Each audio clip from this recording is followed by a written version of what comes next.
안녕하세요, 트래블티브. 오늘은 G20 직전에 트럼프가 일본에 화가 난 이유라는 주제로 얘기해보겠습니다. 현재 일본은 트럼프 대통령의 발언에 당황하고 있고 G20 시작 후 아베는 또 기행스러운 외교를 보이고 있다는데요.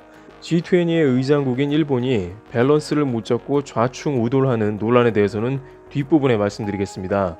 우선 G20를 앞두고 트럼프 대통령은 굉장히 거칠게 나오고 있습니다. 트럼프 대통령은 오사카로 떠나기 바로 이전에 중국과 협상이 제대로 안 되면 추가 관세를 부과하겠다며 엄포를 놓았습니다.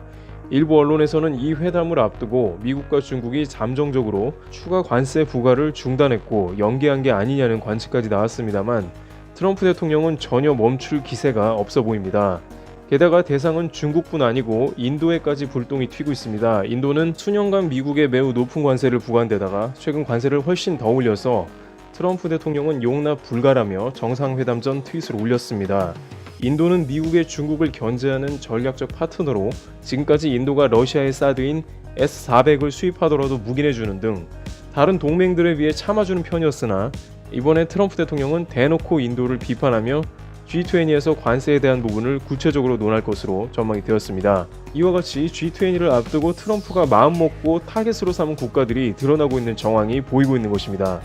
G20에서 트럼프는 이렇게 집중적으로 미국과 상대국의 교역 불평등에 대해서 논할 것이 예상되는 가운데 특히 이번 오사카 G20 의장국인 일본에 대해서는 갑자기 오사카로 출발하기 이틀 전 느닷없이 측근을 통해 미일 안보조약에 관한 언급을 하게 된 것입니다. 미일 안보조약은 일본이 공격당하는 경우에 미국이 일본을 지원하도록 약속한 것이지만 일본이 미국을 돕는 것을 의무화하지 않아서 매우 일방적이라며 트럼프 대통령이 불만을 갖는다는 것입니다. 이것이 블룸버그 등의 보도가 되면서 일본 당국은 긴장을 했습니다. 일본의 스가 요시히데 관방장관은 양국 의무의 밸런스가 맞춰져 있다며 진화에 나서는 모습입니다. 그렇지만 일본에서는 트럼프의 이 발언이 굉장히 신경 쓰일 수밖에 없습니다. 트럼프 대통령은 20년 전부터 일본이 공짜로 미군을 이용하고 있다면서 분명히 잘못된 것이고 그들은 하나도 미국에 지불하는 게 없다며 불만을 터뜨려온 것을 알고 있습니다. 특히 이번에 중동의 일본 유조선 공격건에서 그러한 불만은 극에 달한 것입니다. 그러나 외교 관계자들은 이러한 미일 안보 조약이 폐기될 확률은 극히 낮은 것을 트럼프 대통령 본인도 안다는 것입니다. 그러면서 역시 이번 G20를 앞두고 미국은 일본에서 농산물과 자동차, 환율 등에서 확실하게 미국이 일본의 양보를 받아내고 챙겨가겠다는 의미라고 보고 있습니다. 일각에서는 이것이 트럼프가 일본의 평화헌법 개헌을 도와주고 아베와 사전에 합의된 바가 있었기 때문에 이런 말을 했었고 오히려 참의원 선거 이후에 평화헌법 개헌을 바랐던 아베에게 호재가 되는 게 아니냐는 의견이 있었지만 일본 내부에서도 G20를 바로 목전에 두고 일본이 가장 피하고 싶은 트럼프가 으름장을 놓는 모습을 여지없이 보여줬다는 해석이 우세합니다.